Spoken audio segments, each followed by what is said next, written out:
ప్రముఖ యూట్యూబర్ జ్యోతి మల్హోత్రా గుడచర్యం, దేశద్రోహం ఆరోపణలపై ఎన్ఐఏ చేత అరెస్టయ్యారు. ట్రావెల్ విత్ జో ఛానల్ ద్వారా దేశాన్ని పరిచయం చేసిన ఆమె 2023లో పాకిస్తాన్ పర్యటన సమయంలో ఐఎస్ఐ ఏజెంట్ ఎహ్సానుర్ రహీం అలియాస్ దానిష్తో పరిచయం ఏర్పడింది. ఈ పరిచయం శారీరక సంబంధానికి దారితీసి అనంతరం దేశద్రోహానికి అడుగుపెట్టింది.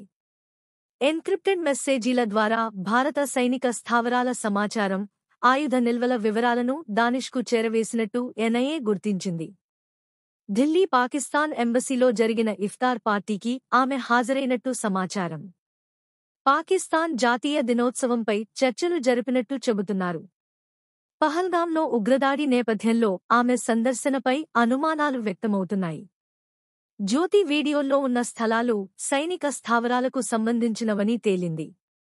స్థానికులను ఆర్థికంగా ప్రలోభపెట్టి ఫోటోలు, వీడియోను సేకరించడంతో పాటు కోడ్ భాషలో ఐఎస్ఐకి పంపించిందని వెల్లడైంది.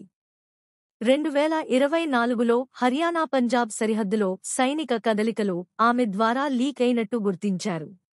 ఆమె ఫోన్, ల్యాప్టాప్లో గూఢచారుల డేటా, సంభాషణలు లభ్యమయ్యాయి. మరిన్ని లేటెస్ట్ అప్డేట్స్ కోసం లైక్ చేయండి, షేర్ చేయండి మరియు మా ఛానల్ని సబ్స్క్రైబ్ చేయండి. థాంక్యూ.